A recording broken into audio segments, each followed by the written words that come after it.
So, Sawadee Khap to all of you. Welcome to Daily Wisdom, Walking the Path with the Buddha.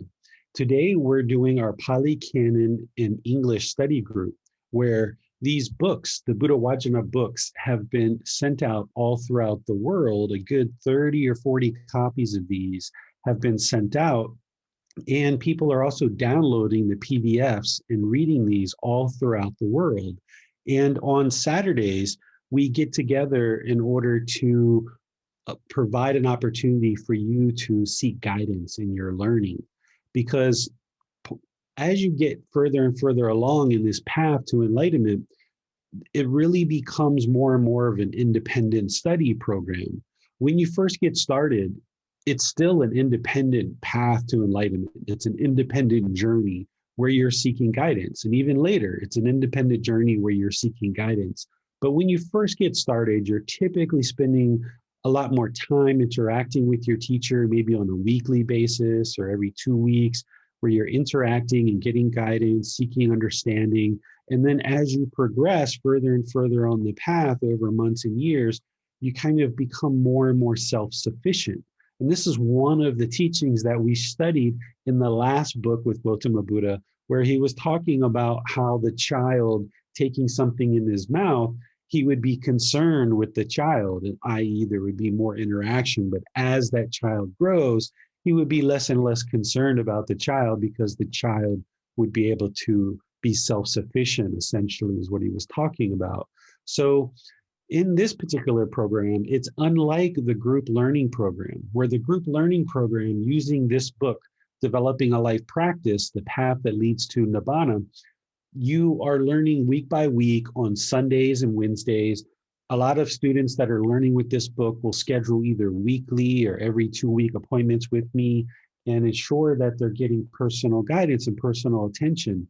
And that goes on for many months sometimes, and then kind of spreading them out a little bit further and further as you go. But then by the time you're actually studying Gautama Buddha's teachings directly, you could certainly still be scheduling weekly or every 2-week appointments with me. There's no issue with that. But essentially, you're becoming a little bit more self-sufficient, where you're reading these books ahead of time before class, and you're coming to this class in order to get guidance, where you've read a certain aspect of the Dhamma. You maybe are interested in either confirming your understanding, that you understand it correctly. So you're going to have that particular question to confirm. Or you're going to say, I really didn't understand it at all. Can you just help me understand it, from the beginning? Or the third scenario might be is that you understood a certain portion of the teaching that the Buddha was sharing, but there were certain portions you didn't understand, and you would like to get clarification on that. So those are kind of the three different scenarios that might come up. Is you've understood it or feel that you've understood it, and you'd like to confirm that, or you completely didn't understand it at all, and you would like to just review it and make sure that you can gain some insight from that particular teaching, or you feel like you understood part of it and you didn't understand other parts and you have some questions on that.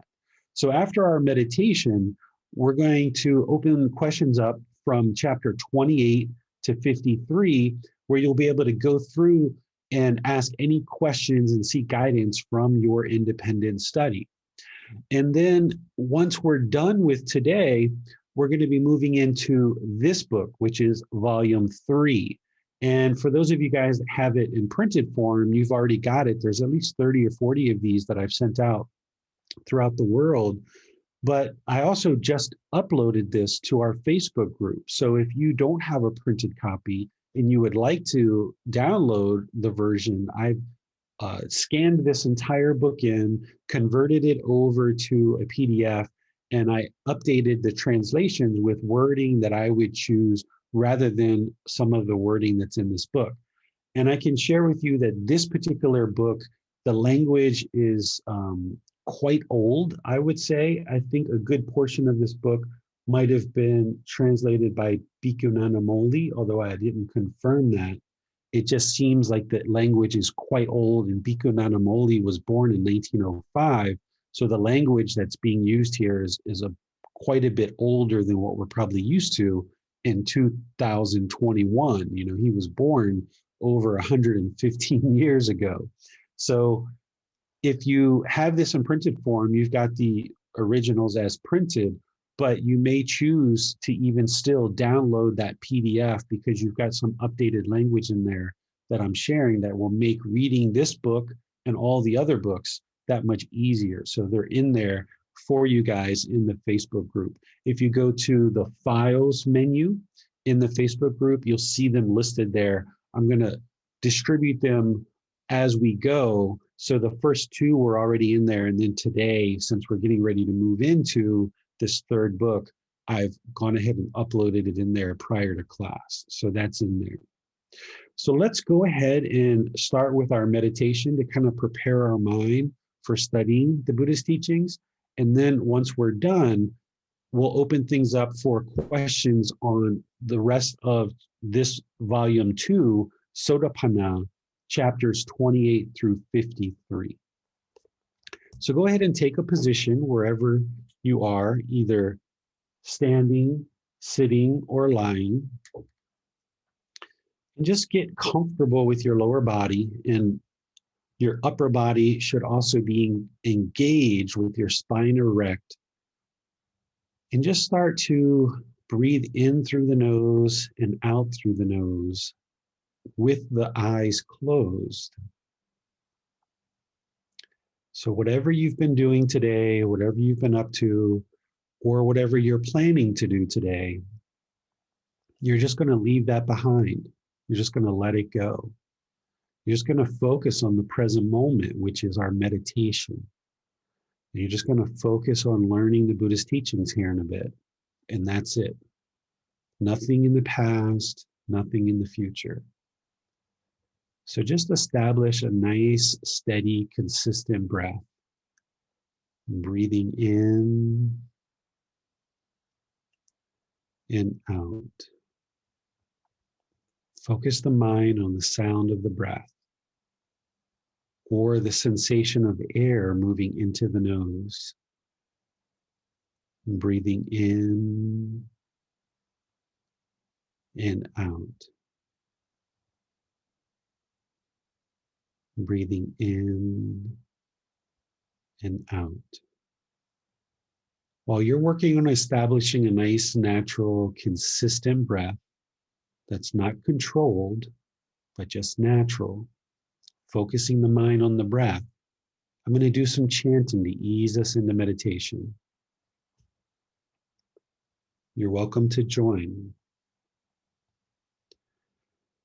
Arahang Samma Sambuddho Bhagava Bhutang Bhagavanang Abhivateyami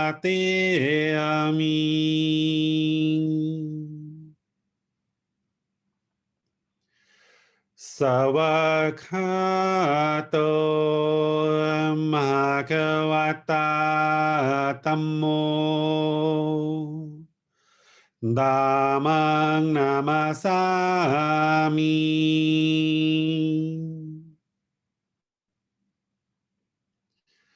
Supatipanno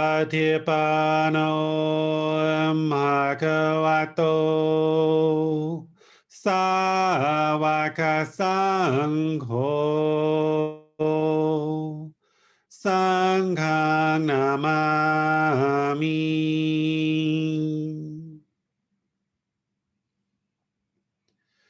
Namo Tassa Bhagavato Arahato Samma Sambuddhassa Namo Tassa Bhagavato Arahato Samma Sambuddhassa Namo Tassa Bhagavato Arahato Samma Sambuddhassa Iti piso Bhagava Arahang Samma Sambuddho Vichacharanang Sammuno Sakhato Rogavitu Anuttero Purisa Dhamma Sati Satatawa Manusanang Bhuto Bhagavati.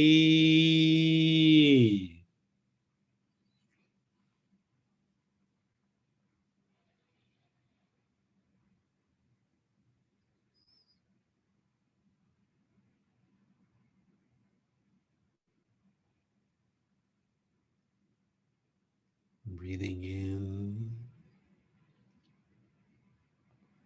and out. Breathing in and out. Just focus the mind on the breath. There's going to be very little guidance here. You guys are further along in your practice. Just breathing in and out. If anything arises in the mind, no matter what it is, just cut it off, let it go, and focus the mind on the breath. You have nowhere to go. There's nothing to do. No one needs you right now.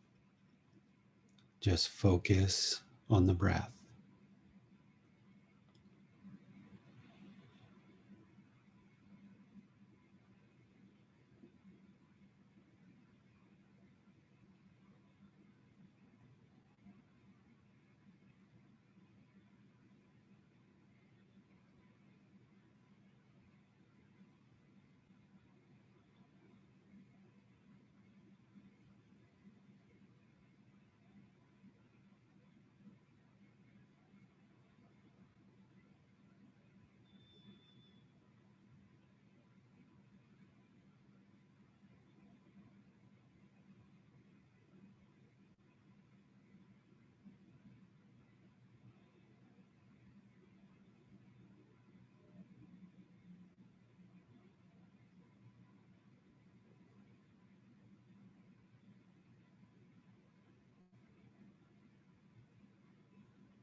อะระหังสัมมาสัมพุทโธมหาภควา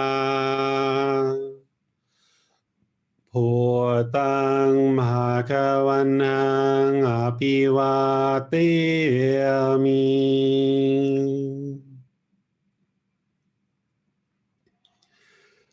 สวากขาโตมหาควตาธัมโมดามังนามาสามิ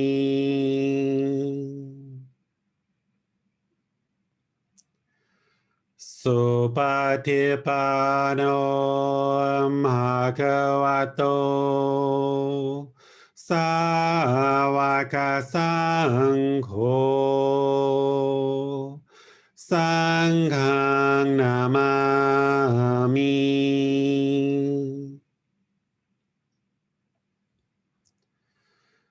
นะโมตัสสะภะคะวะโตอะระหะโตสัมมาสัมพุทธัสสะนะโมตัสสะภะคะวะโตอะระหะโตสัมมาสัมพุทธัสสะนะโมตัสสะภะคะวะโตอะระหะโตสัมมาสัมพุทธัสสะอิติปิโสมะคะวะอะระหังสัมมาสัมพุทโธวิจาจารนังสัมมุโนสัคขะโตโรกาวิตุอนุเตโรปุริสาตามาสติสัตตาตาวามานุสนังพุทโธภควาติ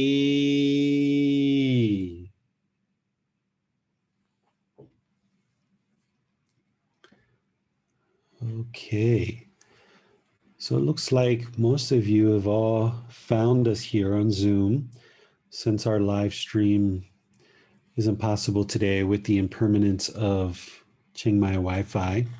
So I'd like to welcome you all into our cozy little Zoom session here where we can explore the teachings of Gotama Buddha in this book, Sotapanna.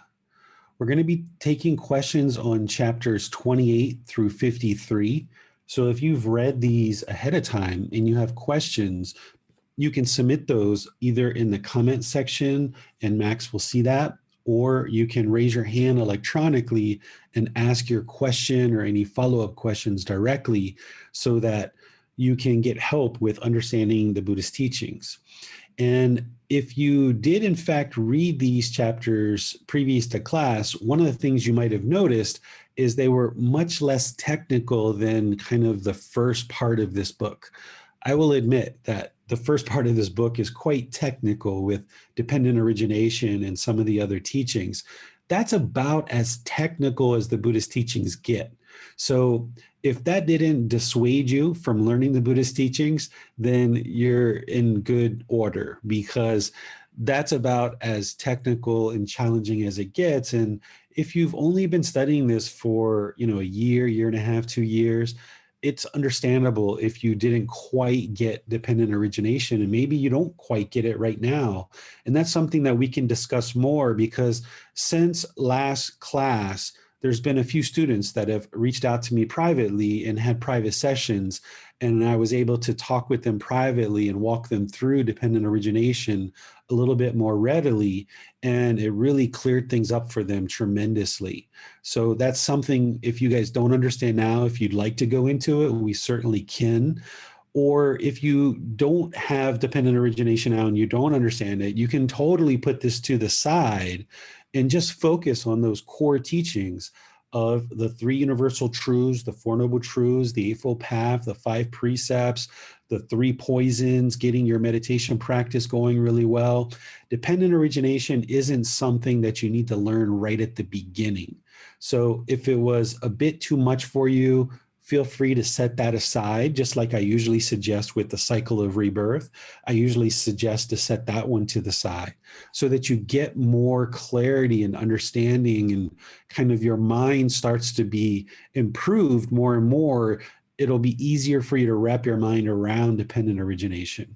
But as I mentioned, if there are questions on that, even though it was in the previous chapters, I think there's at least one or two chapters in this part that relates to dependent origination. So we can certainly cover it and discuss it, because in the private sessions that I had, I figured out a few chapters that I can direct you guys to that will help to clarify this and will help me to talk through it.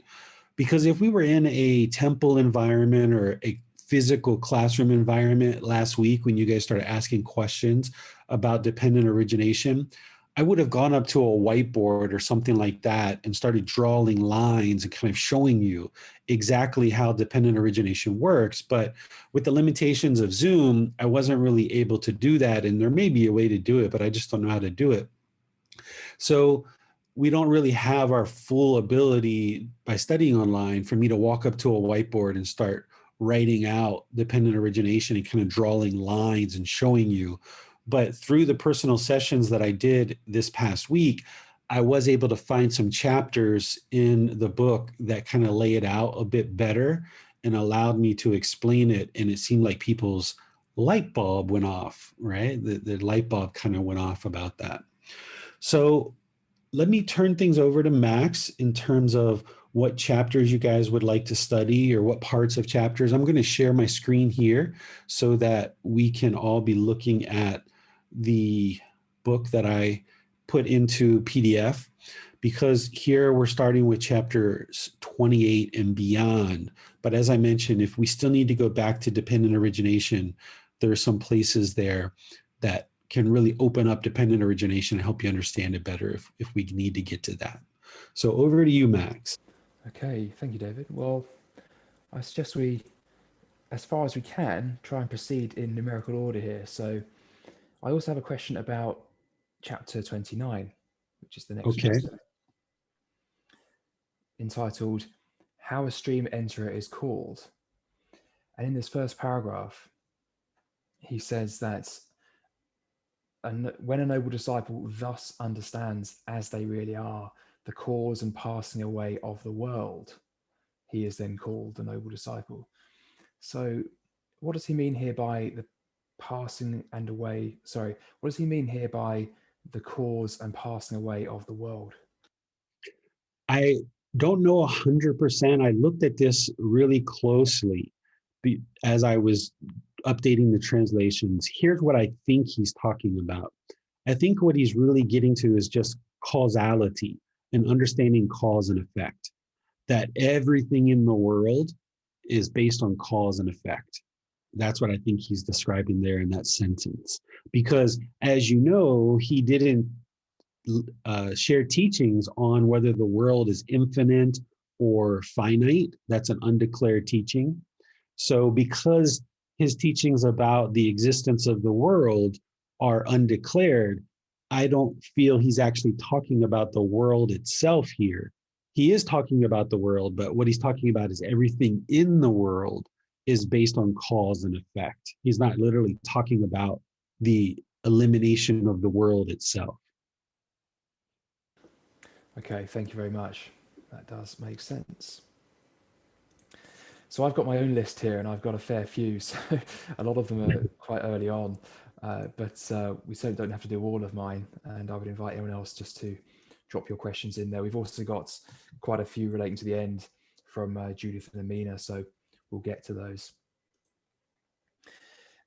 So my next question was around 32 and 33. So we could just jump to 32, and this is actually mentioned in both chapters.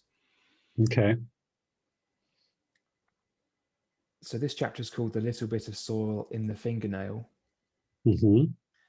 and he refers to one who has made the breakthrough. Now that sounds like it has quite a specific meaning, and we all understand that this is a gradual process and it's about walking the path, and the Buddha himself was very, very clear on that. What does he mean exactly by having made the breakthrough? Great question, Max. When you see Buddha talking about the breakthrough, the big breakthrough is establishing right view. That's why all of his teachings really start and hinge on the Four Noble Truths, which also encompasses the three universal truths, the way I teach it. If you establish right view and you've got that firmly in the mind, and what he's describing here is a person accomplished in view who has made the breakthrough. If you're accomplished in view, you have made the breakthrough, because the big step, the big aha moment when you first start learning Gotama Buddha's teachings is when you learn those three universal truths and you learn those Four Noble Truths and you realize your entire life, all that anger, all that frustration, all that sadness, all that boredom, all that loneliness, all that shyness, all those discontent feelings have been caused by your mind, have been caused by craving, desire, attachment. And when you discover that and you see it with real truth and you know the wisdom and you can see that so clearly, you've made the breakthrough. Because once you see that clearly, it's only a matter of time that you continue to develop right view and all the other steps on the Eightfold Path, and you cultivate this mind to completely eliminate the discontentedness. Because before that breakthrough, we walk around blaming everyone else. We walk around blaming everyone else for our anger, our sadness, our frustration. We blame everybody and everything, right? It's the DMV, it's my car, it's my boss, it's my coworkers, it's my life partner, it's my children, it's everything. It's the weather that's causing me to be angry, right? And as long as somebody continues to think this way, i.e., they're unknowing of true reality, they have that third poison of ignorance. As long as they have that view, that wrong view that something else is causing the discontent feelings, you will never make the breakthrough. You will never eliminate the discontent feelings, because as long as it's everyone else's fault that you're experiencing discontentedness, what the unenlightened mind's going to do is go around and try to fix everyone else. Because if it's everyone else that's causing me to be angry, then that means I've got to go around and fix this external world, right? I've got to go around and fix my life partner. I've got to fix my children. I got to fix my boss. And if I can't fix my boss, then I'm going to switch jobs and go over here. And now that boss, I don't like him or her either. I don't like these coworkers. And now I got to change to this job. And I don't like where I'm living because of this new neighbor. And I've got to change that. And I've got to change this. And I've got to change this. And the unenlightened mind just keeps trying to fix this external world because it's ignorance or unknowing of true reality. It hasn't had this breakthrough that you're actually causing it yourself. This is where we see people oftentimes moving from Western countries to Thailand. And they think when they get here to Thailand, everything's going to be perfect. But when they get here, they have just as much struggles as they did in their home country because the problems have followed them. Why? Because their mind is still unenlightened. The problem isn't the physical location of where you reside. The problem is the unenlightened mind, and the big problem that you've got to get to in order to have this breakthrough is to develop right view, or what the Buddha is describing here as accomplished in view, who's made the breakthrough. Because once you've made that breakthrough, then as he describes, the discontentedness that has been destroyed and eliminated is more than that which still remains. So once you establish right view and you get on this path and you're training the mind through the entire Eightfold Path and all the steps, eventually to get to this first stage of enlightenment, which this book is all about, by the time you get to stream entry, the amount of discontentedness that you've eliminated and destroyed is significant compared to the little bit of discontentedness that still remains. This is why I often say, when people say that when they see the stages of enlightenment and they know that the fourth stage of enlightenment and the third stage as well, that they're not interested at this point in their life of giving up sexual contact, for example. And I say, oh, don't worry. You can still maintain your relationships with your partner. You can still have sexual contact and sexual intercourse, training this mind further and further on the path and get into that first and second stage of enlightenment. Because in that first and second stage of enlightenment, there's still sensual desire, which includes sexual contact. And if you decide that you're going to progress to the first and second stage of enlightenment, your life is going to be quite nice in those first and second stages of enlightenment, because you've already eliminated a significant amount of discontentedness. There's only going to be a small amount of discontentedness left based on those remaining fetters that you still need to eliminate. So a person, say they're 15 or 20 or 25, and they're still enjoying sexual contact, and it's something that they enjoy. It brings them closer to their partner. Maybe they haven't even had children yet. They have a goal of having children. You can still progress on this path up to that first and second stage of enlightenment, maintaining your sexual contact. And then at some point in the future, say you're 40, 50, 60 years old, you decide to let go of sexual contact, then you can do it then and get to complete enlightenment if you choose. But in this first stage, in the second stage of enlightenment, you're still going to be experiencing quite an amazing life and quite a peaceful life, because you've accomplished this right view and you've made this breakthrough and you're practicing the entire Eightfold Path. There's just this trifling amount of discontentedness that still is remaining in the mind that can easily be eliminated by this point by just continuing to eliminate the fetters. Because by the time you get to the first and second stage of enlightenment, you're already practicing the Eightfold Path almost to perfection, And you've really understand the three universal truths, the Four Noble Truths, the Eightfold Path, the five precepts. You're practicing these for a good long while.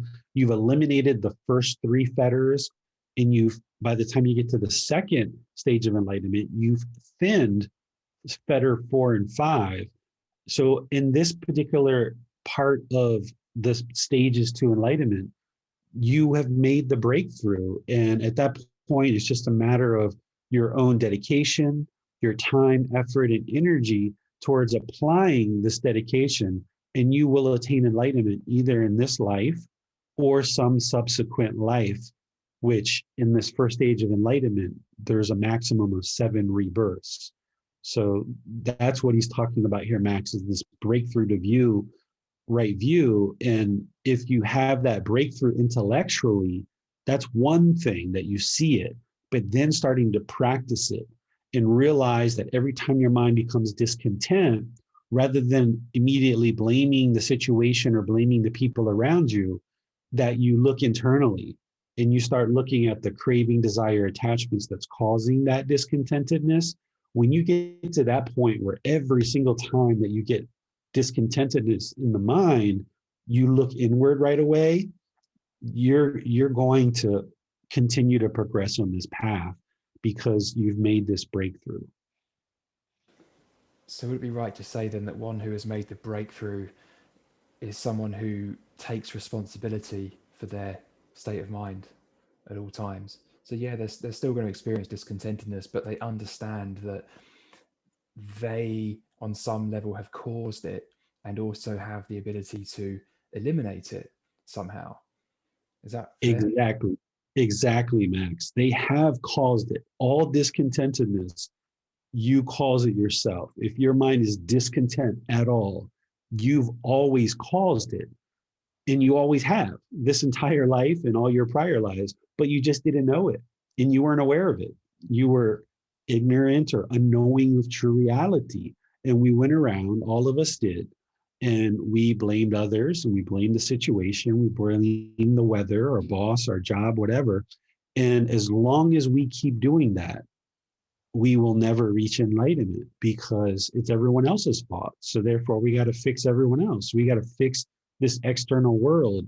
But once you take responsibility for your own feelings in the mind and you develop and cultivate this path, then you're going to be able to accomplish really great things because you've made this breakthrough. You're now looking internally and you know that any feelings that reside in the mind are all being generated by the mind. And it's just a matter of training it to be peaceful, calm, serene, and content with joy permanently all the time.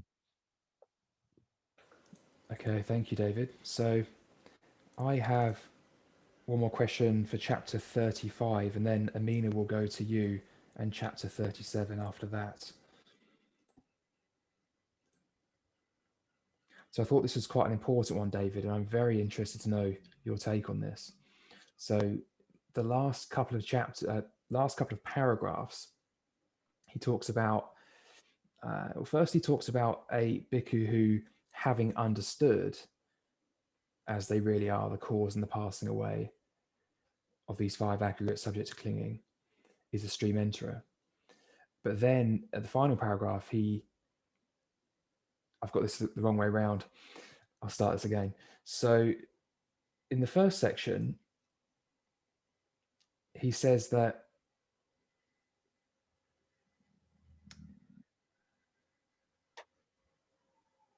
one who understands is a stream enterer, and then goes on to say that having understood is an arahant. So interested to know the subtle differences between those two statements. Yeah, there's a subtle difference here that you might not be picking up on. So let's just kind of review what this is talking about. So the title here is the difference in understanding of teachings between a stream enterer and an arahant. So a stream enterer is the first stage of enlightenment. An arahant is the fourth stage. So there's two stages in between there.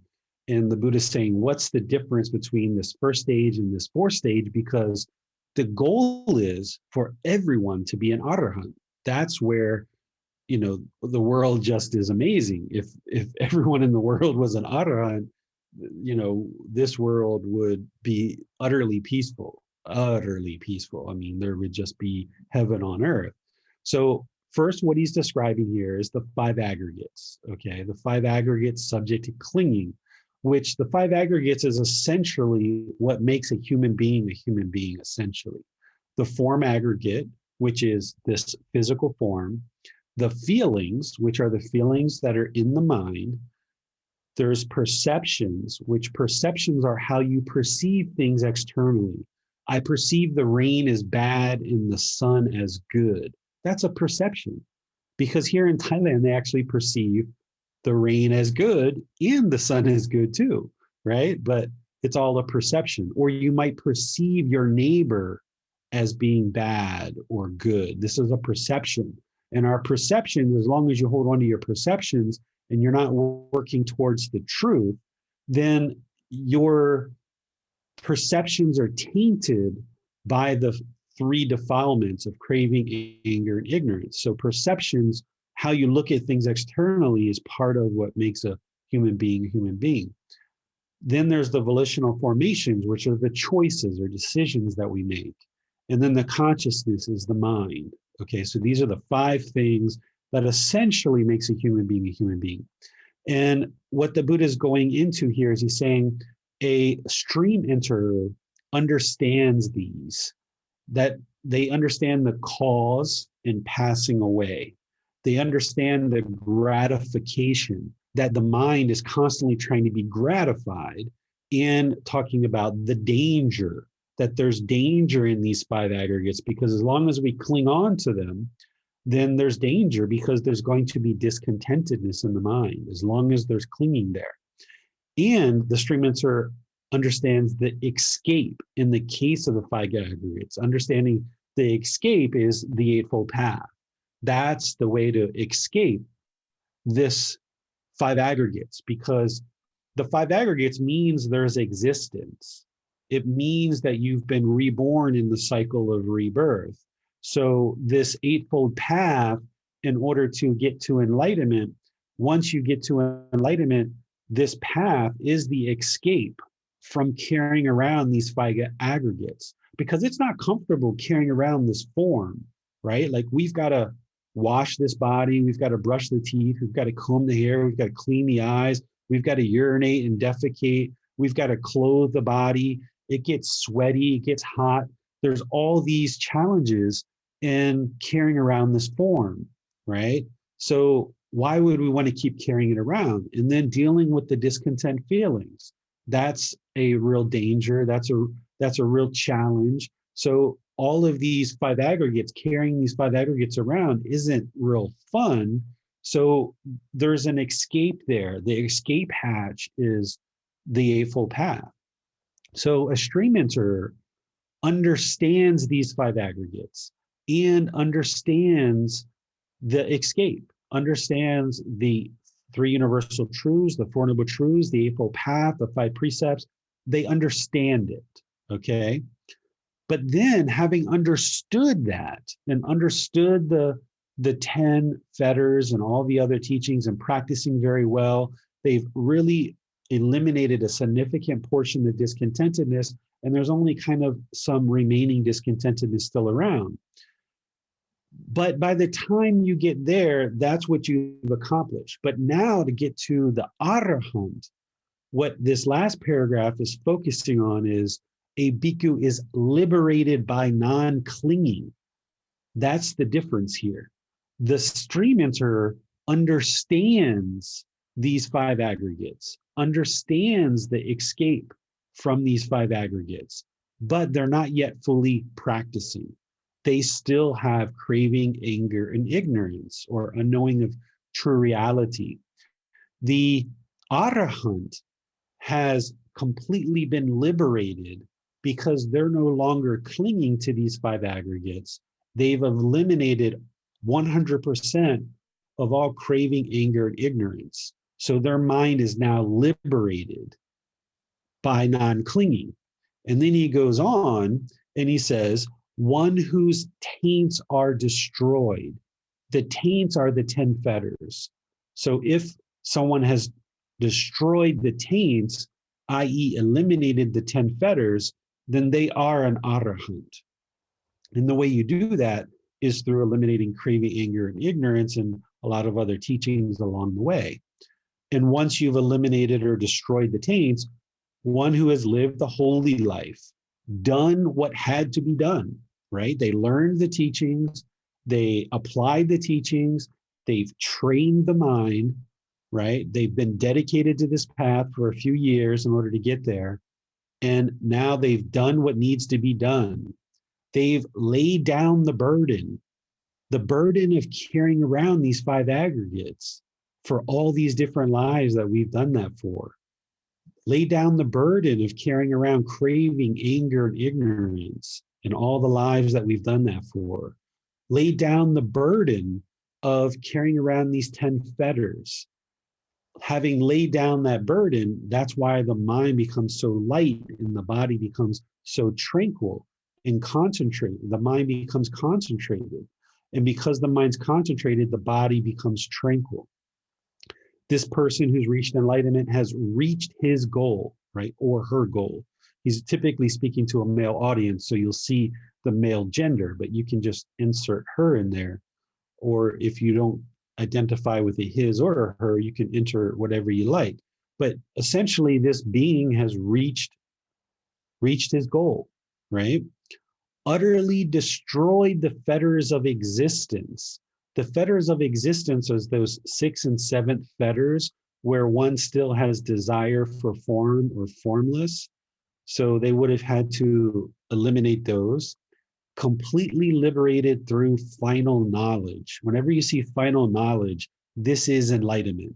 Because in order to get to enlightenment, there needs to be this deep, profound wisdom where you learn the teachings, you apply them in daily life, you reflect on those teachings, you see that they're true in your practice, The teachings are leading you closer and closer to this accumulated wisdom. And as you accumulate this wisdom, the mind starts functioning in the world very differently than it did prior to you being on this path. And having eliminated all of these fetters and gotten to the point where the mind is completely peaceful, calm, serene, and content with joy, you will have accomplished and liberated the mind through final knowledge. At that point, there's nothing that happens in this world or around you that you don't understand, right? When COVID hit, you will understand that exactly why that happened. When you see somebody get angry, you will know exactly why that happened. When you see somebody so excited and joyful, you will know exactly why that happens. When somebody is aggressive and harsh and belittling others, and they have trouble making friends, and people don't like to be around them, you will know exactly why that happens. And when you have final knowledge, you will be able to observe everything that goes on in the world, and nothing will happen that won't be able to be explained through Gotama Buddha's teachings. So that's final knowledge. And this is the difference between a stream enterer and an arahant, because an arahant no longer has clinging, has eliminated all 10 fetters, where the stream enterer has only eliminated 3. They've done what needed to be done. They were really dedicated to this holy life. They've laid down the burden. All craving, anger, and ignorance is completely extinguished. They've reached the goal. All the fetters, these fetters of existence, which are 6 and 7, have completely been eliminated, and the mind is completely liberated. No more discontentedness whatsoever, because now their mind resides in final knowledge, final wisdom. They completely understand all the natural laws of existence, and they're practicing the natural laws of existence at all times. Would you be able to elaborate a bit there, David, on what is meant by final knowledge? Final knowledge, it's not like one particular point where you've reached final knowledge, but it's a gradual accumulation of this wisdom that I always talk about, which eradicates that ignorance. If we go back to dependent origination, you remember that ignorance is the condition that creates all those other dependently originated aspects that produces birth. The whole reason why we're alive, the whole reason why we're in this existence, is because we've remained ignorant to these natural laws of existence all the way through all of these different births that we've had. But once you've accumulated the wisdom of the Buddhist teachings through learning them intellectually, reflecting on them, applying them in practice, and seeing the truth for yourself, you accumulate this wisdom more and more and more and more. And this eventually gets you to final knowledge, where the mind is completely liberated. You can think about it from that analogy that I use about the software upgrade from the unenlightened mind 1.0 to enlightened mind 9.0. This is the point where the computer screen says your upgrade is now complete, right? There's never a time where anybody's ever going to do that for you. Your mind's not going to just tell you, okay, your upgrade's now complete. But essentially, this is what final knowledge is that you gradually accumulate all of this wisdom where you've now fully upgraded the mind to enlightened 9.0. You're never experiencing any discontentedness whatsoever, not even the slightest little bit. And the mind's permanently peaceful, calm, serene, and content with joy, now operating through this new wisdom, no longer defiled or polluted or tainted by craving, anger, and ignorance. And that ignorance being that, or that unknowing of true reality, that's being the one thing that's really locking the mind in this whole cycle of rebirth. That's what keeps it trapped in this whole cycle of rebirth. So getting to final knowledge, you've essentially dissolved all of that ignorance, and now the mind is fully enlightened and practicing all the time. And there's no way to revert the mind backwards. There's no way to ever go back to being angry again. There's no way that you'll ever speak harshly to somebody ever again. There's no way that you will ever search externally for satisfaction, because the mind's already internally satisfied. It's already internally peaceful. And it's because of this accumulation of wisdom that leads to final knowledge. So, by eliminating this fetter of ignorance, would that essentially mean coming to a complete understanding of the natural laws of existence, in particular the law of karma? And what it doesn't mean necessarily is, say, if I took out a deck of cards and said, "What card am I looking at?" You wouldn't know what card I was looking at. It doesn't mean you literally know everything, but it would mean that you fully understand the laws of existence and what causes what and what has been caused by what. Exactly. An enlightened mind knows the natural laws of existence and knows how the mind got there, but it doesn't know everything in the world, right? It still doesn't know how to fly an airplane necessarily. It still doesn't know how to scuba dive. If you've never been scuba diving, getting the final knowledge, an enlightened mind doesn't mean you're going to instantly know how to scuba dive. But having gotten the final knowledge and having cleared out all this discontentedness, the mind is so concentrated, so focused, so much clarity of thought, and so much memory. As you grow in your practice and you progress, the mind is functioning so optimally. If you chose to go fly airplanes or you chose to go scuba dive, you would be able to do that very, very well, even better than you would have ever been able to do that when you were in the unenlightened state. Because in the unenlightened state, it's like walking through the mud. It's very difficult to remember things that you've learned. It's very difficult to execute certain tasks. The mind is defiled, it's tainted, it's polluted. So therefore, you're carrying around this burden, and it's difficult to pursue certain life activities. So if you chose to go fly airplanes or you chose to scuba dive, you would be able to read that book, you would be able to learn those techniques, you would be able to take the classes, learn from people, retain that information with clarity of thought and mind, and you would be able to go fly that airplane or go scuba dive or whatever it is that you would like to do. This relates back to a couple of sessions ago when Brian was talking about he doesn't know how he would have been able to be successful if he didn't have craving, desire in order to push him in order to be successful as a professional in his career and to provide for his family.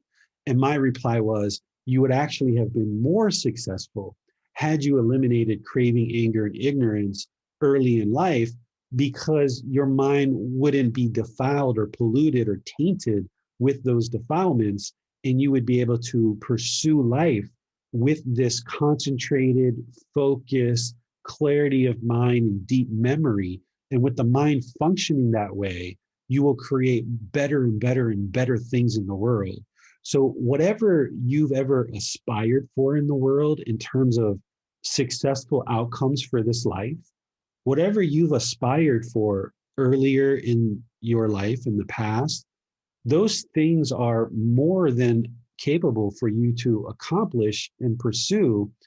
But getting to this goal of enlightenment is utterly important because it's going to make your personal relationships that much better. It's going to make your professional relationships that much better. And any activities that you're involved in on a day-to-day basis are just going to be full of peacefulness, calmness, serenity, and contentness with joy. It's going to be full of concentration, clarity of mind, focus, memorization. You're going to be able to have relationships with everybody and anybody. There's never a time where you're going to feel socially awkward or shy or disgruntled or upset or angry or frustrated. Life is just completely wonderful because you've trained your mind to eliminate all this pollution, and everything that's going on in the world, the mind understands it, and the mind no longer has misunderstands these natural laws of existence. It no longer misunderstands what it doesn't understand. It understands everything that's going on, and it just makes decisions. There's still going to be a ton of impermanence in the world. There's still going to be challenges that pop up, but the mind has this deep wisdom that it can now apply to these situations. And the mind understands impermanence so well that nothing shakes the mind. So it can execute any kind of goals or objectives or things that you're working on or things that you would like to accomplish in this life. You can accomplish those things much, much better without craving anger and ignorance, because you've gotten to this final knowledge of the natural laws of existence. So anything else you would like to pursue in this world, it's available for you, and you can pursue so many things. And this is where sometimes people say like they're a genius. There's a certain person who's a genius because they have so much deep wisdom and knowledge and understanding of the world. By the time you get to enlightenment, you're not going to be interested in being classified as a genius, but somebody might actually think of you that way because you'll be able to fly airplanes, you'll be able to go scuba diving, you'll be able to do whatever it is you would like to do as you progress closer and closer to that goal, because you have this clarity of mind, this focus, this deep memorization and ability to conduct relationships in a very wholesome way, that every decision you make leads to wholesome results. Okay, thank you, David. Perhaps we can go next to chapter 37 and a question Sure. from Amina. Okay. So, chapter 37 is called One Who Cultivates Fully Reaches Fulfillment. One who cultivates in part succeeds in part. Now, Amina's question is referring to a section that says, he falls into offences in regard to the lesser and minor trading guidelines and rehabilitates himself. And Amina's question is, what does this line mean, and how can we relate to it in our daily practice? Sure. I had a feeling there'd be questions on this one, so I read it before class, but I just want to get exactly to the place where she's talking about. Okay, here it is right here. This part, right, Max?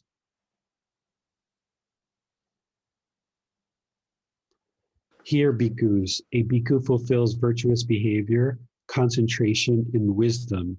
He falls into wrongdoing in regard to the lesser and minor training guidelines and rehabilitates himself. Is that the one we're talking about? Yes, so Amina asks specifically about the last phrase, which starts with, he falls into offences. Right. So I changed that wording a bit because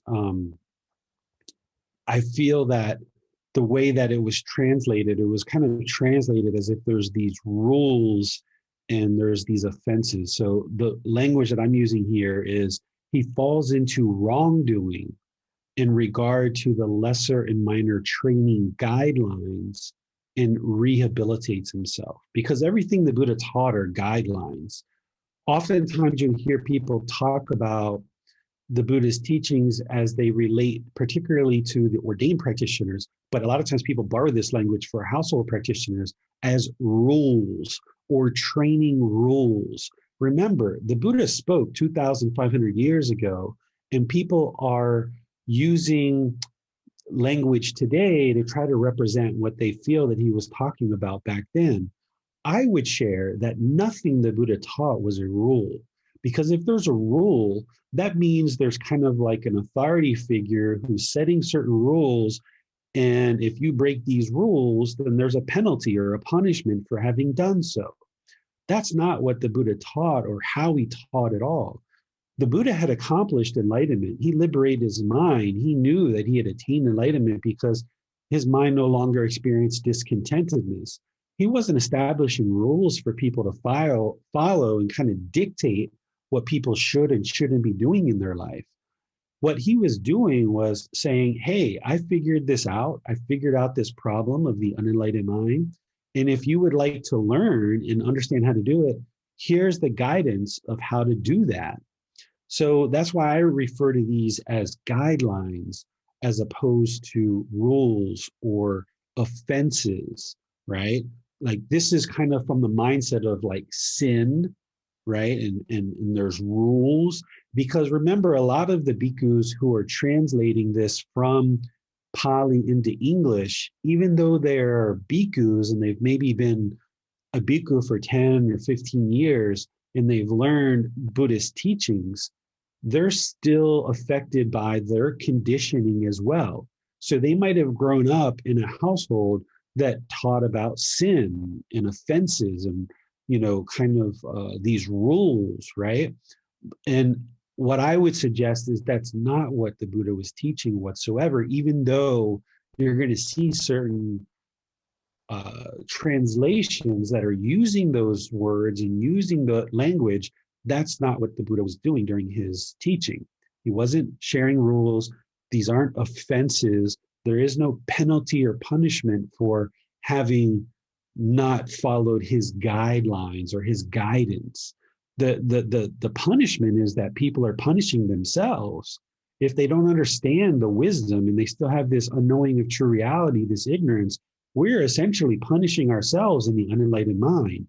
It's our decisions that we make that are tainted with the unwholesome roots of craving, the anger, and ignorance, that as we make those decisions into the world and that gamma comes back to us, the results come back to us, we're essentially punishing ourselves. The Buddha isn't actually punishing anybody, and there's no penalty. It's our own penalty that we are creating for ourselves based on our own decision. So what the Buddha is talking about here is that if somebody kind of falls off and doesn't really practice the teachings as closely as they should, based on his guidance, then they become aware of that and they understand that and they see that for themselves and they rehabilitate themselves. They improve upon themselves. So this is kind of beating yourself up and feeling guilty about these things that you maybe aren't practicing as closely as you'd like to.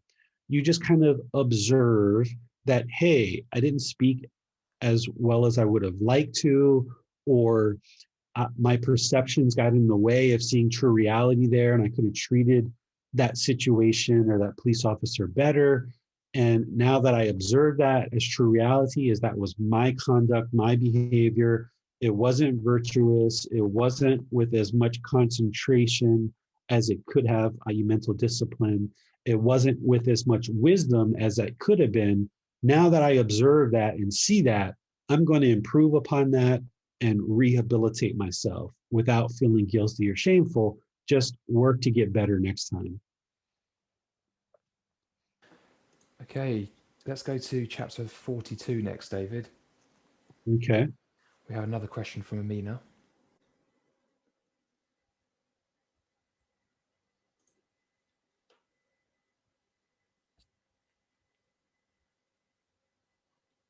All right.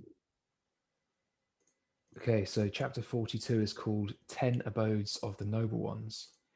And Amina asks, can we review an example of the 4 supports that are mentioned? And then Amina quotes, and how does a bhikkhu have 4 supports? Here, having reflected, a bhikkhu uses some things, patiently endures other things, avoids still other things, and dispels still other things. It is in this way that a bhikkhu has 4 supports. Okay. This is actually relating to what we just talked about. So when you realize, having reflected, that what just transpired is something that you need to improve, then this is what the Buddha is talking about here. He uses some things, patiently endures other things, avoids still some other things, and dispels still some other things. So this is essentially improving your practice, what he's talking about here. Reflecting, looking at what transpired in the situation that you were in, comparing and contrasting that to all the teachings of the Eightfold Path and all the other teachings. And when you realize that there's areas for your improvement, then you let go of certain things and you improve other things. This is essentially right effort. And he's just sharing that here in kind of a little bit more not as specific language. Oftentimes the Buddha speaks super precise and super specific, but other times it's a little bit more general here, or at least the translations that we're looking at are a little bit more general. So you can boil all of this down rather than trying to figure out what each individual one of these things are, is boil it down to essentially right effort, where you reflect, you look at the mind, you look at the situation, see true reality, and see what things you need to abandon and see what things you need to improve and cultivate in the mind. Doing that with each individual situation is going to help you reflect on your own conduct and how you can improve the condition of the mind in your decisions. And having done so, you will acquire wisdom. In situations where you either want to confirm what you're thinking and what you've discovered is true and real and accurate, you can reach out and get help from your teacher. Or if you are really at a loss and something didn't go as planned or as the way you thought, and you want to get some insight, you can reach out to your teacher as well. So that's how you reflect and improve your practice. I used to call this self-analysis until I learned that there was no self. So it's looking inward, reflecting, right? Improvement of the mind and improvement of your practice. What's interesting here as well, David, is that he's saying something about Buddhist practice which dispels one of the common misconceptions about Buddhists, which is that, you know, sometimes there is the occasional misconception that Buddhists are completely passive and would never take action, right? But here he's saying that actually, no, some things are worth dispelling. They're worth taking action on to remove. And yet other things are also worth avoiding, and so on. The one I'm not so sure on, though, is this first one, that a bhikkhu uses some things. The other three are quite clear, but not entirely sure what he means by uses. Yeah, it's hard to really, for me to kind of look at this and take away some individual things to actually go out and actually do. He's basically just saying, hey, you've got options here, right? And as you said, you know, one of the big myths is that being Buddhist means you're completely passive. You just sit there on a cloud, floating on a cloud. No matter what happens, you just remain quiet and don't say anything, which isn't always true. We can actually skillfully improve certain situations. And maybe that's what he's talking about here in terms of uses some things, is skillfully using your wisdom in order to improve a certain situation, because that's an option for you as well. It doesn't mean that you just allow everything around you to just transpire while you sit there and do nothing. Okay, thank you, David. We have a question from Judith next around chapter 44. Okay.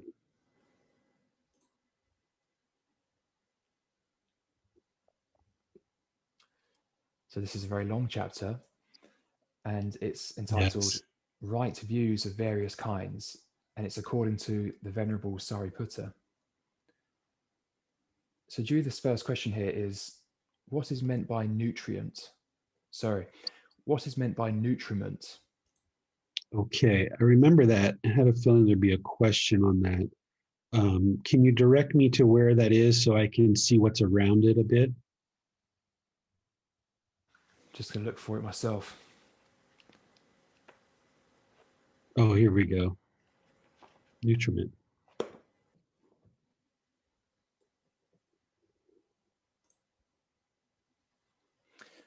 So Judith's specific question is, how does it work?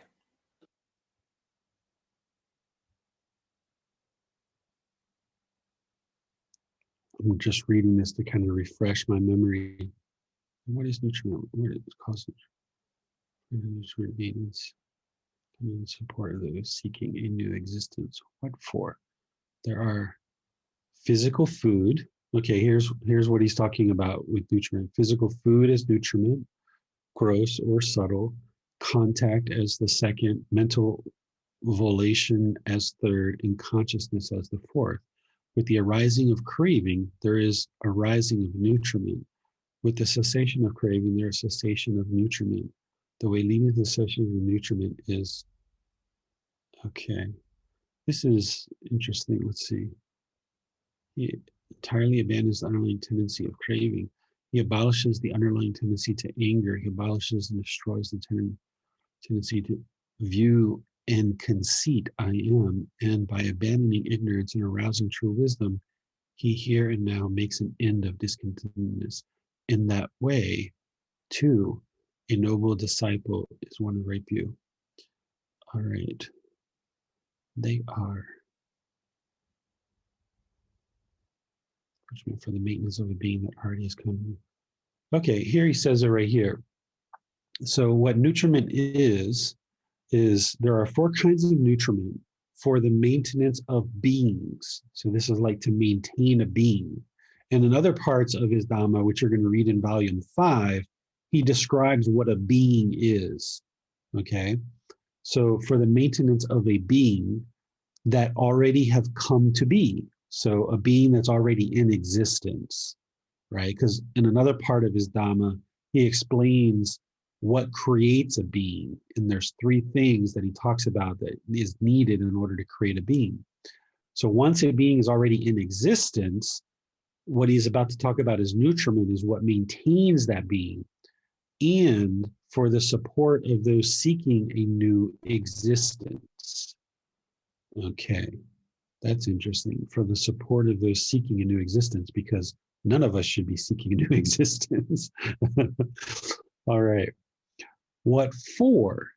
Okay, here they are. Physical food as a nutriment. So something that nourishes the body, essentially, right? Contact is the second. So he's going to start going through the 5 aggregates, but he's only going to talk about 4 because it's the 5 aggregates that makes a living being. There's 3 things that are needed to create a living being, but once a living being is in existence, they're going to have the 5 aggregates. So now what he's talking about are the 4 nutriments that support and nourish, maintain those 4 aggregates. So the first aggregate is form, physical form. So physical food is the nutriment that maintains that first aggregate of form, the physical form. I'm not sure what he's talking about here, gross or subtle. I guess, a large amount or a small amount, right? That's probably what it is. Contact as the second. So that second aggregate is feelings. So what produces feelings, if you go back to dependent origination, it's contact through the 6 sense bases: eyes, nose, mouth, ears, physical body, and the mind. So he talks about contact with the eyes, contact with the nose, with the tongue, with the ear, with the physical body and the mind. This is contact, which is the nutriment that maintains this aggregate of feelings, right? And then mental volition is the third. So that's the volitional formations. So when there's mental volition or choices, that's what's going to continue to maintain that third aggregate. And then just consciousness as the fourth, which is the mind. So what he's talking about here is eliminating the nutriment, because by eliminating the nutriment over time, through this 8-fold path that he's talking about, you're eliminating the existence, right?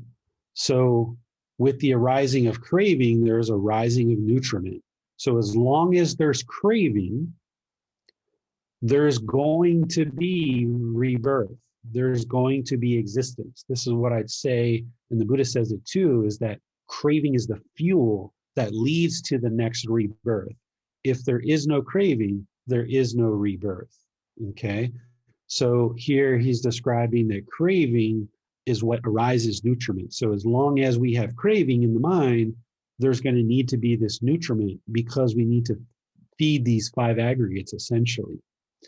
And with the cessation of craving, there is the cessation of nutriment, meaning there's nothing else that needs to be done to feed these five aggregates, because the mind is now enlightened, and once you die, there's no more rebirth, there's no more existence. And what is the way leading to the cessation of nutriment? Well, it's this eightfold path. So it's just kind of another way of talking about how to get rid of this existence in these five aggregates. And then he goes into more here where he says, abandons craving, abandons anger, destroys the tendency to the view in conceit I am, right? This is one of those upper fetters.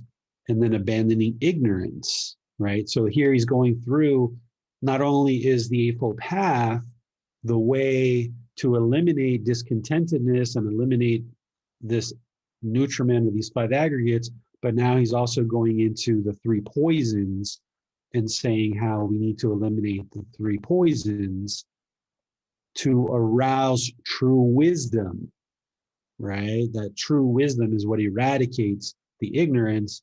And now he says, and here and now makes an end to discontentedness. So by learning and practicing the Eightfold Path, by eliminating craving, anger, and ignorance, that's what brings an end here and now to discontentedness. And in this way, a noble disciple is one of right view, who is straight, who has perfect confidence in the teachings, and has arrived at this true teaching. Yeah. At these true teachings should be these. Does that make sense? Well, it does for me. So I think you explained it very well there. Thank you. Let me say this. So there's this unenlightened mind, right? And there's these things kind of hanging off of it, right? There's this craving, there's this anger, there's this ignorance, there's description of the five aggregates, there's description of dependent origination, there's all these other things, right? What the Buddha often does is all his teachings are pointing to the same thing, which is elimination of this discontentedness in this unenlightened mind. He's going to point at it in many different ways. And here, he's just pointing at that same Eightfold Path, those same three poisons, that same enlightened mind, and he's kind of bringing you in on a different road. He's bringing you in on this road of nutriment, and he's explaining the discontentedness in these five aggregates and what is needed to support those five aggregates as nutriment. And he's bringing you in on that road and saying, all of this leads to the elimination of discontentedness. And then he'll bring you in on the craving road or some other road. He brings you in on all these different roads, but all of them point to the same exact problem, which is the discontent mind and how to eliminate that. And how to eliminate it is the Eightfold Path. So this is just kind of like another road that's pointing to the Eightfold Path in the elimination of the three poisons as being the way to get rid of this discontent mind. Judith says, yes, thank you. So well understood. Okay, he's got it. Judith also would like you to explain the section on mentality, materiality, which is several pages ahead. It's at least 12 or 13 pages in this little book, but it might be less here.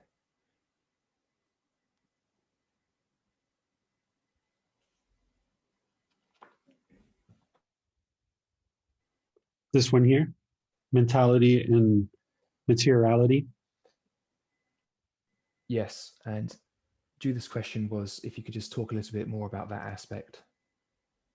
Okay, let me read through it and refresh my memory. I'll read it out loud for everybody. So it's titled, it's a subsection of this entire piece of Dhamma. Mentality, materiality. But friend, might there be another way in which a noble disciple is one of right view, whose view is straight, who has perfect confidence in the teachings, and has arrived at this true teachings? There might be, friends, this is the Buddha speaking now. The one before this is somebody asking the Buddha a question, right? Because he always taught through people asking questions. This is something that I talked about way, way back about a year ago when I first started the group learning program, about how this entire path is based on students' questions. So here somebody asked them a question. He didn't just barge in somebody's house. He didn't just barge into somebody's workplace and start preaching about what he had to teach. These people were asking him questions. He had already attained enlightenment. He was available, and people asked him questions about, how did you do this, essentially? So that first part is somebody asking him a question. But friend, might there be another way in which a noble disciple is one of right view, whose view is straight, who has perfect confidence in the teachings and has arrived at this true teaching? There might be, friends. This is the Buddha speaking, right? Notice how polite he is. Notice how kind. Notice how respectful, right? Notice how friendly he is. A lot of times people think the Buddha is like up on a pedestal, right? And he's talking down to people. No, this is a perfectly enlightened Buddha, someone who has gotten rid of all ego, all conceit, even the person who now 2,500 years later we admire and respect. Here he is speaking very kindly to people, right? There might be, friends, and this is, and by the way, let me back up another second. This is somebody who's basically challenging his teachings. He's already been teaching here. And somebody's like, hey, but you might be wrong. Essentially what they're saying here. They're being polite when they're asking him, but he was teaching and they say, hey, Buddha, but friend, might there be another way, right? They're like kind of questioning him, saying, hey, maybe you're not teaching the correct thing here, right? So this person who's asking the question is being friendly and polite. And now, even though the Buddha is being questioned about his teachings, and this person is calling into question that maybe the Buddha is teaching something wrong, even when the Buddha meets with this potential disagreement, notice how polite he's being. You got to see the subtlety in the way that he's teaching so that you can incorporate that into your practice. And you can see here that a fully enlightened being, even when someone's disagreeing with them, they're still being polite. They're still being kind. They're still being friendly. They're still being respectful. So he says here, there might be, friends, when friends, a noble disciple understands mentality, materiality, the cause of mentality, materiality, the cessation of mentality, materiality, the way leading to the cessation of mentality, materiality. In that way, he is one of right view, whose view is straight, who has perfect confidence in the teachings, and has arrived at this true teaching. And what is mentality, materiality? What is the cause of mentality, materiality? What is the cessation of mentality, materiality? And what is the way leading to cessation of mentality, materiality? Okay, so even before going on any further, this is him throwing back essentially to the Four Noble Truths. Whenever you see him issue four statements like this, where he's saying, what is something, right? Because normally he's going to say, what is discontentedness? What is the cause of discontentedness? What is the cessation of discontentedness? What is the way leading to the cessation of discontentedness? This is him throwing back to the Four Noble Truths and kind of reminding people that, hey, I'm kind of bringing you in on a different road here. And we're going to be talking about the Four Noble Truths, but kind of in a different way. And that's what he's using. He's just kind of substituting this mentality, materiality for discontentedness. And now he's talking about the five aggregates.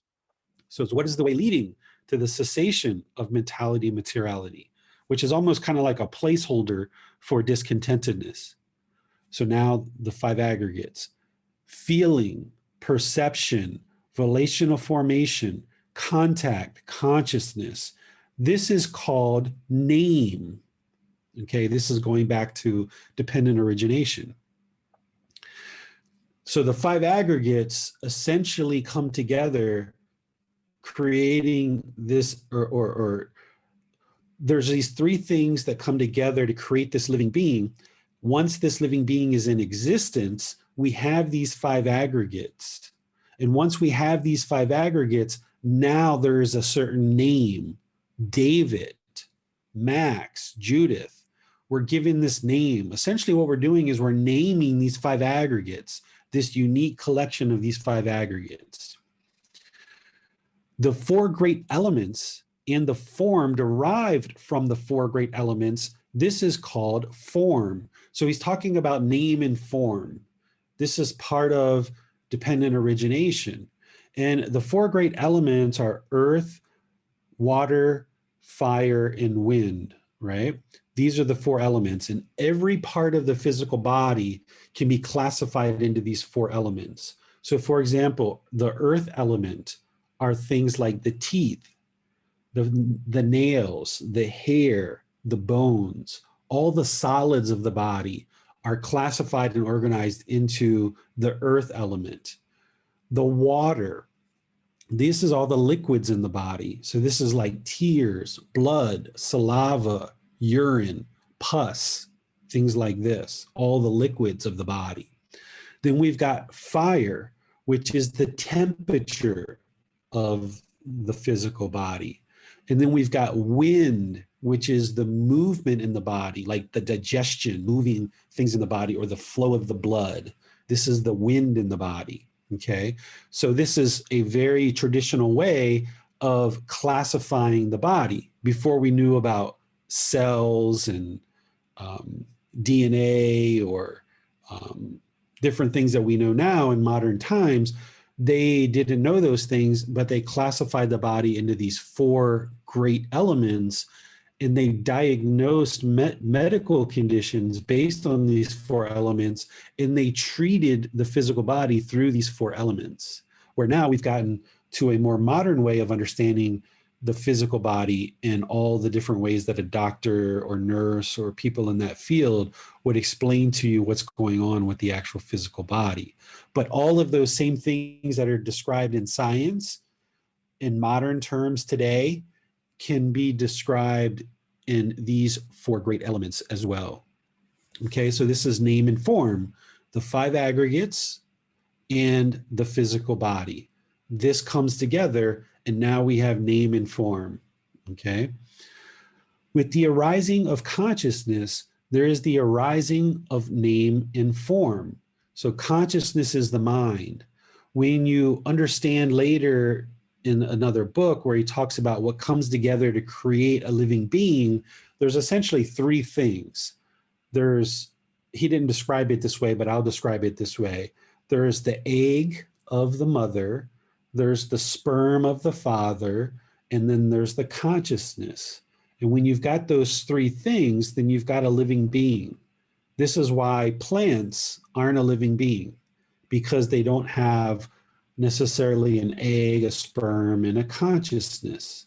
We may consider them to be alive in the way that we look at plants, but they're not a living being in terms of the Buddha's discipline and his teachings and his guidance. So in that first precept where he talks about living compassionately, trembling for the welfare of all living beings, living being is a being that has the five aggregates. And one of those aggregates is the consciousness, okay?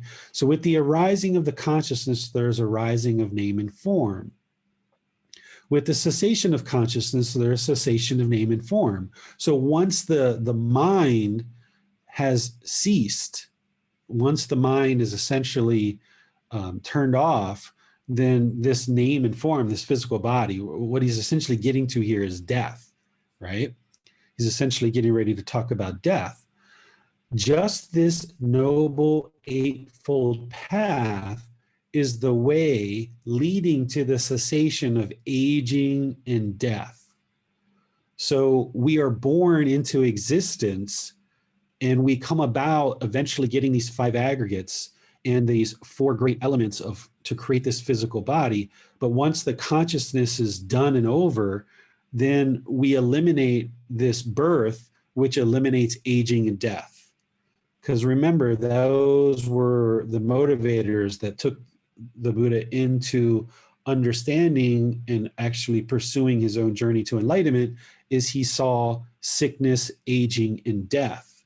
And he saw people's minds highly discontent around that time when there was someone who was sick, aging, and dead. And then he saw that fourth observation, which is the aesthetic. And he said, I need to figure out why all these people are discontent and why we keep experiencing sickness, aging, and death.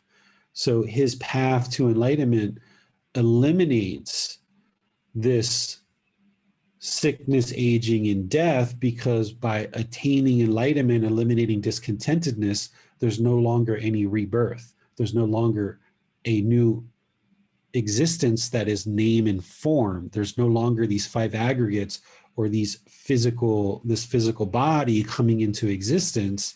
There's no longer this consciousness that meets up with this physical body.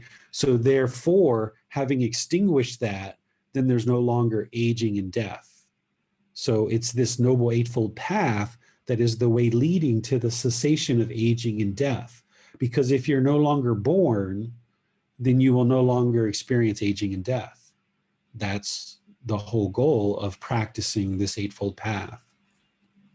So that's what that paragraph's getting to.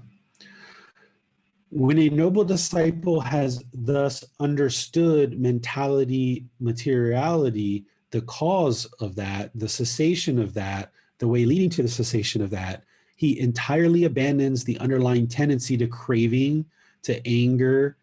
He's back, basically going right back through what we talked about earlier, which is the three poisons or the three unwholesome roots, the three fires. So by destroying craving, anger, and ignorance, then what he's saying is that leads to the complete elimination, the end of discontentedness, right? And all of this last paragraph, hinges on right view. Without establishing right view, which we talked about earlier, you're not going to even get to this point of understanding, because you still think that other people are the ones who are causing your anger, frustration, irritation, annoyance, guilt, shame, fear, boredom, loneliness, shyness, resentment, jealousy, all these discontent feelings. If you don't have right view and you haven't accepted responsibility for your own feelings, then you think everyone else is causing it. So this is, once again, the Buddha starting from the end and working backwards. He'll do this, right? He'll start from one side, from the beginning, and he'll talk forward, and then he'll talk from the backside and he'll work it back down. He's like teaching it from all different angles and all these different roads, just to make sure it deeply sets in. So here he's ending with the real beginning. He's ending with, in this way too, a noble disciple is one of right view, whose view is straight, who has perfect confidence in the teachings, and has arrived at this true understanding or these true teachings, right? So that's what he's talking about here, Judith. Judith also has another question. Is consciousness an element or another type of element different from the other major elements it's talking about? Consciousness is not an element. Consciousness is an aggregate. Consciousness, there's places in, I can't remember if it's this book or a future book, where the person who did the translating translated aggregate as element. So they called this the feeling element, perception element, volitional formation element, contact element, and cessation. Actually, this should be perception, or we have perception. What are we missing here? I have to go back and look. But anyway, they translated as element rather than aggregate, okay? The elements are different than the aggregates. The aggregates are these things here: feelings, perception, volitional formations, the contact, and the consciousness. What is the one that we're missing here? It's not contact. What should that word be? Well, it's normally form, feeling, perception, volition, and consciousness. And so it's swapped Okay. form for contact. Okay, I see what we've done, what they've done. Okay, so that should be form. Okay, so essentially the five aggregates are what comes together, ultimately leading into what a human being or an animal has the five aggregates too, what ends up being a being. But the four elements are that earth, water, fire, and wind. Those are the elements. These five are referred to as aggregates.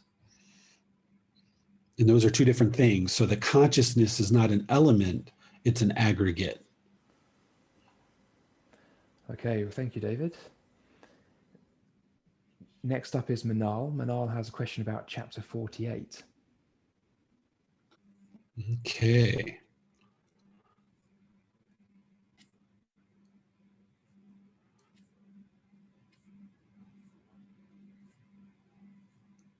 Here we go.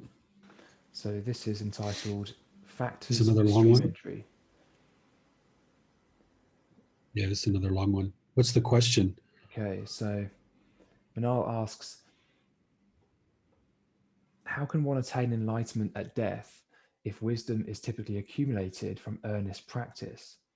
You mentioned that at the time of death, enlightenment can be possible. How does this hold true if at the end stage what you apply is based off pure faith and no wisdom?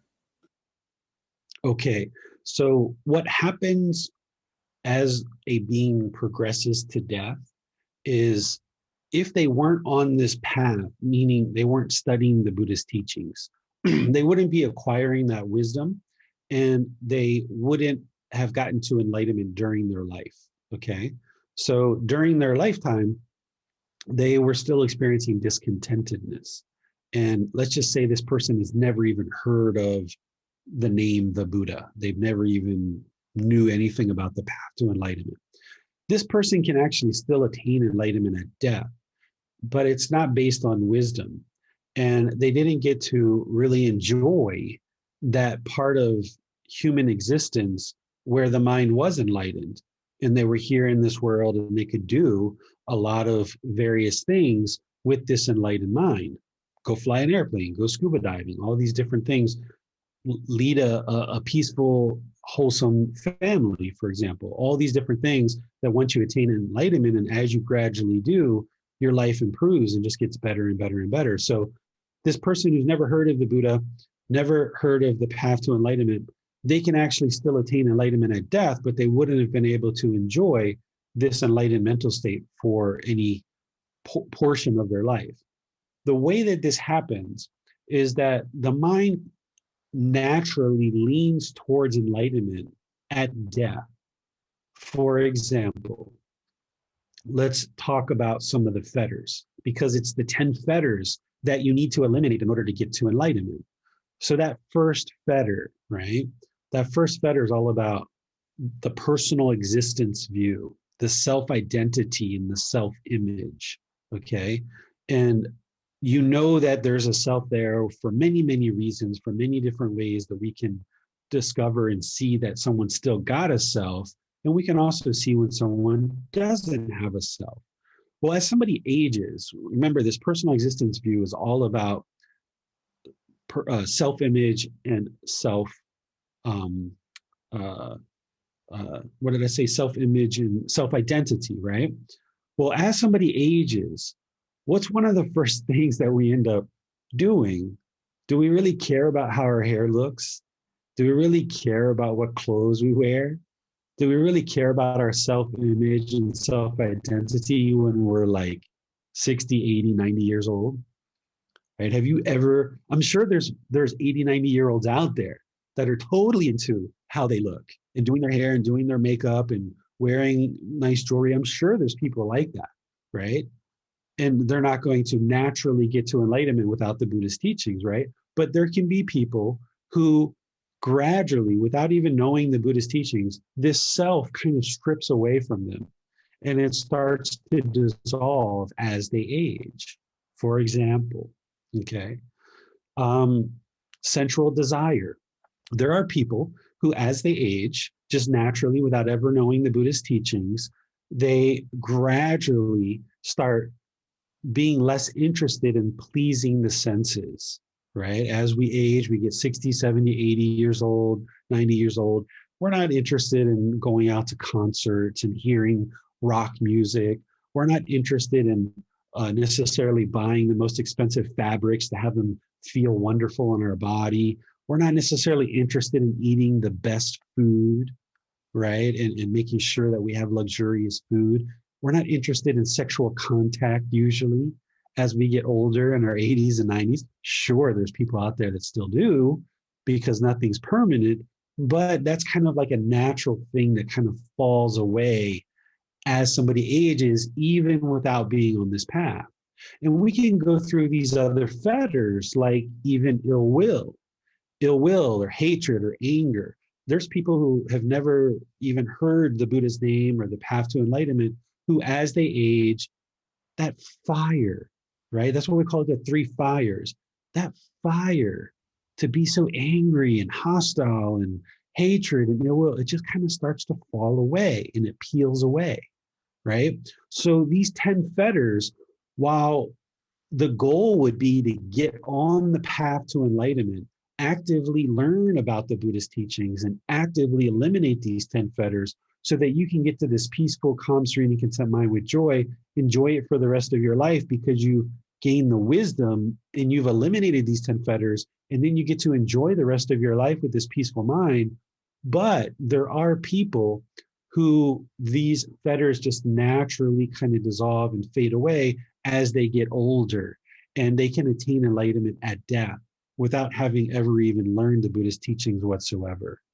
And it can happen, but it's not advisable because you're really taking your chances at that point. It's much more advisable to get on the path to enlightenment, learn these teachings with the guidance of a teacher, actively train the mind to eliminate all these three poisons, these defilements, these taints, this pollution of the mind. And then having done so, life just gets better and better and better gradually over time as you implement more and more of these teachings. But that's how it happens at death for someone who's maybe on the path or someone who's actually off the path as well. And even someone who's never even heard of the Buddhist teachings. Okay, well, thank you, David. That's all of our questions from the class today. Okay, excellent. So, yeah, this was an interesting book, and it really takes us through a lot of really detailed teachings about this first stage of enlightenment that we call stream enter or stream entry.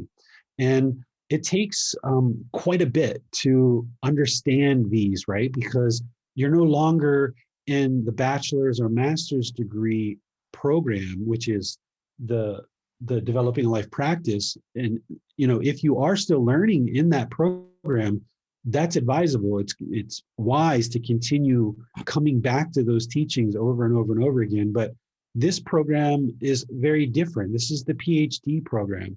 This is where things, you really got to dive into them. You really got to soak your teeth in. You've got to roll up the sleeves and really work to try to understand some of these things. But the same thing applies that I've always said is don't believe anything. Don't believe anything in these books. Learn what the Buddha is sharing with you. Get guidance from me to help you see it more clearly of what the Buddha is truly communicating in his teachings. And then go out on your own and look at this. So for this example of the 10 fetters falling away at death, the more you understand the 10 fetters and you observe old people in your life, old people in the past that have already died, look at that and look at the 10 fetters, because the more you look at them and the more you see, like, wow, that's right. They don't have craving for sensual desires. And look how much more peaceful they are. They don't have ill will, hatred, anger. Look how much more peaceful their mind is. Yeah, they don't really care about their self-image or their self-identity. Look how much more peaceful they are. They can just wake up, take a shower or not, and go outside and spend time outside. So when you learn these teachings, even though you're this far along in diving into the Pali Canon in English, which is the true teachings of the Buddha coming from the actual Buddha himself, don't believe them, but learn them and look in the world. The Buddha used to have this famous phrase where he would say, come and see, right? He's not asking you to believe him. Never in his teachings will you ever see him say, just believe me, just believe me, just believe me. No, belief doesn't get to wisdom. So as you're reading these teachings, I suggest that you kind of drip feed them into the mind, maybe 3, 4, 5 of these chapters a day, right? If you can devote 10 minutes a day, 15 minutes a day to reading these books, you can just read like 4 or 5 chapters a day and then sit on it rather than sit down and try to read for an hour or hour and a half and take in all this content at one time in one sitting. Why not just do it like 10 minutes a day, 15 minutes a day, and just read like 3, 4, 5 chapters, and then sit on that and think about it and reflect on it, because there's no race here. There's no finish line. You're not going to be crossing a ribbon and getting an award at the end of all of this. But the goal is to get to the end of this, to get to the end of this cycle of rebirth.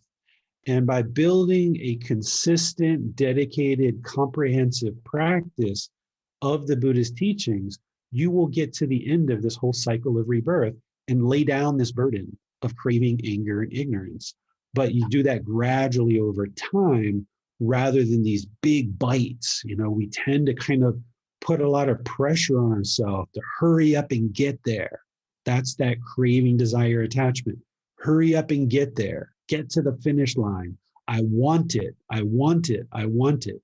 But don't do that to yourself. You're kind of going to hinder and cause problems for the mind if you do that. So I would suggest just reading these little by little. And if you've got these printed books, you can read those, but you might also be interested to download the PDFs that I'm uploading, because I've updated some of the language there, and I think you might digest it a bit better.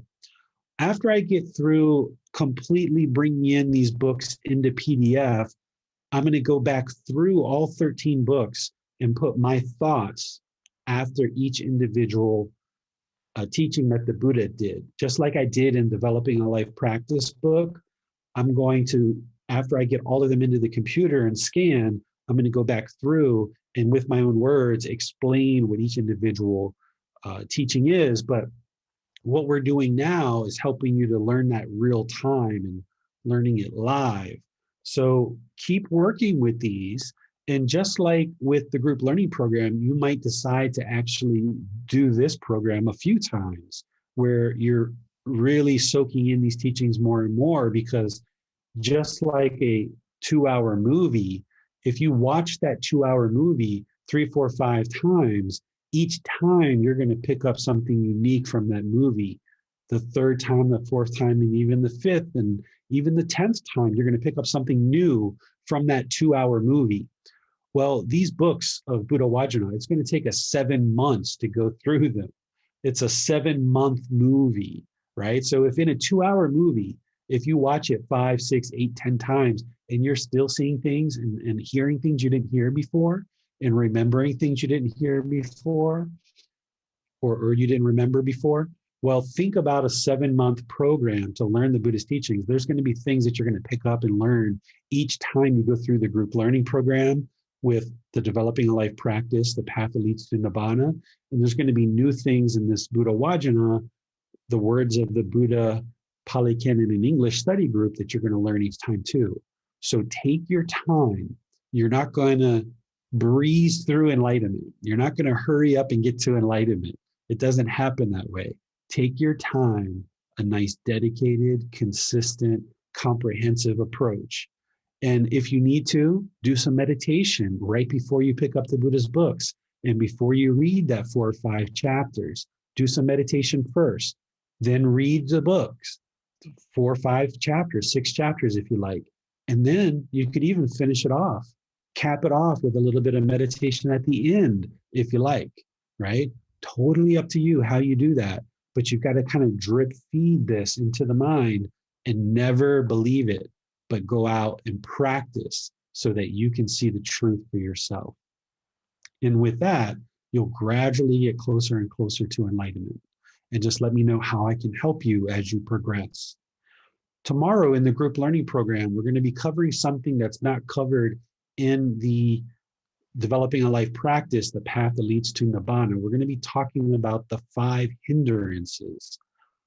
The vast majority of everything that I've been teaching and that you've been focused on so far is all about how to attain enlightenment, all the things you need to do in order to attain enlightenment and get to this actual goal.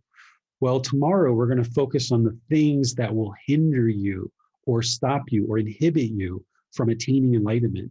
Those are just as important to talk about as all the other teachings that the Buddha talked about, because if any of these 5 things exist, then it's going to hinder you from attaining enlightenment. So we'll talk about the 5 hindrances tomorrow, and it's not something that is in the book, so you won't be able to read it. And if you haven't seen anything on the 5 hindrances, I don't suggest you go out and try to look for something at this point, because there's so many different perspectives out there that it might actually hinder you from learning what it is that I'm going to be sharing. So if you haven't seen anything on the 5 hindrances yet, that's wonderful. Just come in tomorrow's class with an open mind, and I will share with you what the 5 hindrances are and how to ensure that they don't kind of burden you and keep you trapped, and you can continue to make progress having eradicated these 5 hindrances. On Wednesday, that's our first day of the restart of our group learning program, the new iteration of the group learning program. I'm going to be going through and introducing the group learning program and kind of getting people acquainted with what the group learning program is. There should probably be some new people joining us that have never joined us on that day. So we're going to be covering the kind of startup and kind of getting started with the group learning program. And then we're probably going to be doing some meditation on that day too. And I may even do meditation first as a way of just getting started on Wednesday. And then, like I mentioned, we're going to from there go through 3 individual Sundays of diving into the various parts of the Eightfold Path, and then ultimately arriving at a 5th class where we talk about the 4 stages of enlightenment, the 10 fetters, and the 7 factors of enlightenment. Next week in this class, we're going to be discussing the first part of this book, the book titled Walking the Buddha's Way. So you can read the first part. I think it's the first 22 chapters, if I remember correctly. It's on the website that talks about what chapters we're going to be covering.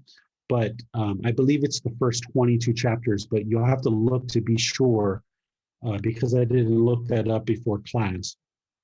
But that kind of rings a bell. I kind of cut the book in half. Yeah, it should be the first 22 chapters because there's 43 chapters in this book. So you can read the first 22 chapters between now and next Saturday. And once again, if you need to download the PDF, do that, because out of all the books so far, this one I think is the one that I had to spend the most time with to update the language. There's some pretty old language in this book. So enjoy reading that, enjoy continuing to learn, continuing to practice, improving the condition of the mind, and just let me know how I can help. So I'll see you either Sunday, Wednesday, or next Saturday, and perhaps all 3. Until then, have a really lovely rest of your day and take care. Sawadee khap.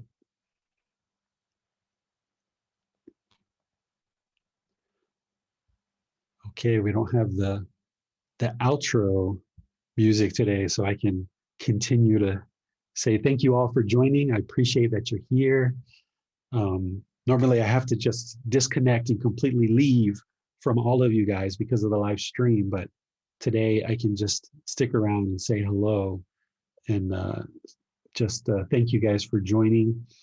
And if there's anything you guys would like to talk about, you're welcome to open up your mic, and Max is here and I'm here, so we can talk if you need to. Looks like most people left. Yeah. Thank you very much. Lots of thank yous. Cup and Ka Yeah. from Judith. Cup and Cup from me. Mhm. And a thank you from Marcia. All right. So I guess I'll say goodbye then. You have anything, Max, you need to talk about? Nothing from me. Okay. All right. All right. Thanks for your moderation. Much easier class without all the different platforms, huh? Yeah. No, that was much more straightforward. It's a nice way of doing it. Yeah, you kind of got like almost like a day off, huh? Well, it was I don't know if I word it like that, but yeah, it's quite a smooth way of doing it. Yeah, you didn't have to do the slides. You didn't have to look at Facebook. You didn't have to look at YouTube. No, that's right. I think it flowed a bit better as well. Okay. Well, I'll see you next time. All right. Thanks, David. See ya. Bye bye. See ya.